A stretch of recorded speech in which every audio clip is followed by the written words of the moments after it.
नमस्कार। देश की तमाम फटाफट खबरों में आपका स्वागत है। खबरों के लिए आपसे निवेदन कि यदि आपने हमारे चैनल को सब्सक्राइब नहीं किया तो कृपया करके देश की तमाम और फटाफट खबरों के लिए आपके अपने चैनल को सब्सक्राइब करना ना भूलें। आप सब्सक्राइब करते हैं तो हमें हिम्मत होती है सही और सच्ची खबरें आप तक पहुंचाने की। तो क्या है आज की बड़ी खबर?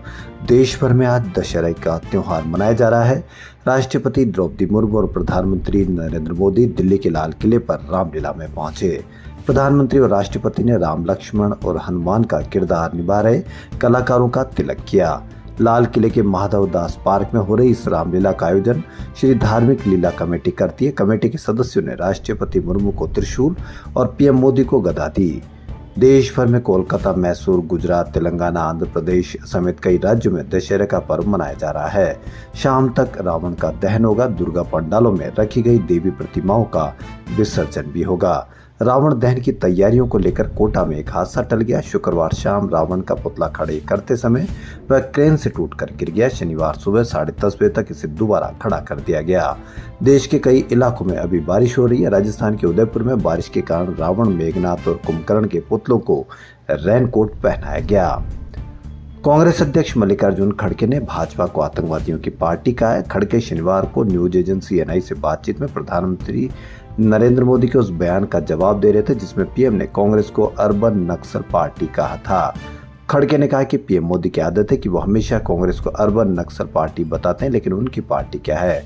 भाजपा आतंकवादियों की पार्टी है जो लिंचिंग में शामिल रहती है। मोदी को ऐसे आरोप लगाने का हक नहीं है। जो विकासवादी लोग हैं उन्हें अर्बन नक्सल कहा जा रहा है, ये मोदी की आदत है। उनकी पार्टी आतंकवादियों की लिंचिंग करती है, लोगों को पीटती है, शेड्यूल कास्ट के लोगों पर पेशाब करती है, आदिवासियों का रेप करती है, ऐसा करने वालों का सपोर्ट भी करती है। वो दूसरों पर आरोप लगाते हैं, उनको ऐसा करने का कोई अधिकार नहीं है। कांग्रेस ने हरियाणा चुनाव में ईवीएम की गड़बड़ी का दावा करते चुनाव आयोग से शिकायत की है। कांग्रेस नेता पवन खेड़ा ने शनिवार को कहा कि 20 सीटों पर मतगणना के दौरान ईवीएम में गड़बड़ी पाई गई है। इन सीटों के उम्मीदवारों ने लिखित और मौखिक शिकायतें दर्ज की है। अब पार्टी ने इनकी सूची चुनाव आयोग को भेजी है। खेड़ा ने कहा कि अजीब है कि जिन मशीनों में 99% बैटरी चार्ज रही उन्हीं सीटों पर कांग्रेस उम्मीदवार हारे हैं। वहीं 60 से 70% बैटरी चार्ज वाली मशीन वे है जिन पर कांग्रेस उम्मीदवार जीते हैं। मतगणना के दिन कुछ मशीनें 99% और बाकी सामान्य मशीनें 60 से 70% चार्ज थी। हमारी मांग है कि जांच पूरी होने तक उन मशीनों को सील और सुरक्षित रखा जाना चाहिए। वहीं कांग्रेस अध्यक्ष मल्लिकार्जुन खड़गे ने कहा कि हम एक मीटिंग में करने जा रहे हैं और एक रिपोर्ट भी तैयार होगी। इसके बाद साफ हो जाएगा कि क्या करना चाहिए और क्या हुआ था। पूरा देश कह रहा था कि कांग्रेस जीतेगी। भाजपा के नेता भी यही बात कह रहे थे। जब हर कोई कांग्रेस की जीत की बात कर रहा था तब क्या कारण था कि कांग्रेस वहां पर हार गई? उत्तर प्रदेश के हरिद्वार जिला कारागार से 2 कैदी शुक्रवार की देर रात 2 कैदी रामलीला और निर्माण कार्य का फायदा उठाकर फरार हो गए। इसके बाद जेल प्रशासन और पुलिस में हड़कंप मच गया। पुलिस ने दोनों कैदियों की तलाश में जुटी है। हरिद्वार जिला कारागार में रामलीला कार्यक्रम का आयोजन किया जा रहा था। इसी में 2 कैदी वानर का रोल कर रहे थे। सीता माता की खोज के बहाने दोनों कैदी दीवार फांदकर भाग निकले। बताया जाता है कि सीडी की मदद से दोनों कैदी दीवार फांदकर भागने में सफल रहे। जानकारी के अनुसार रामलीला में दोनों कैदी वानर का रोल कर रहे थे। इसी दौरान एक्टिंग करते हुए दोनों जेल से फरार हो गए। एसएसपी प्रमेंद्र सिंह डोभाल ने बताया कि जेल प्रशासन और पुलिस दोनों ही कैदियों की तलाश में जुटे हुए हैं और उन्हें जल्द पकड़ लिया जाएगा। एसएसपी ने जेल अधिकारियों से घटना की पूरी रिपोर्ट तलब की है और फरार कैदियों की तलाशी के लिए बड़े पैमाने पर अभियान चलाया जा रहा है।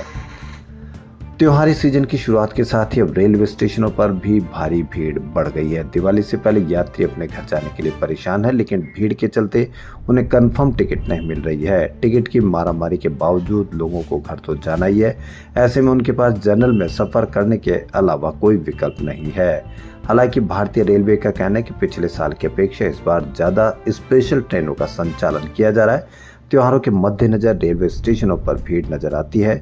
सभी को अपने घर जाना है। किसी को परिवार के साथ त्योहार मनाना है तो कोई इमरजेंसी में घर जा रहा है, लेकिन टिकट को लेकर बहुत से लोग परेशान है। त्योहारी सीजन में कंफर्म टिकट मिलना बेहद मुश्किल काम है और हर तरफ टिकट के लिए मारामारी। इसके चलते बहुत से लोगों को जनरल के डिब्बे में बैठकर सफर करने के लिए मजबूर है।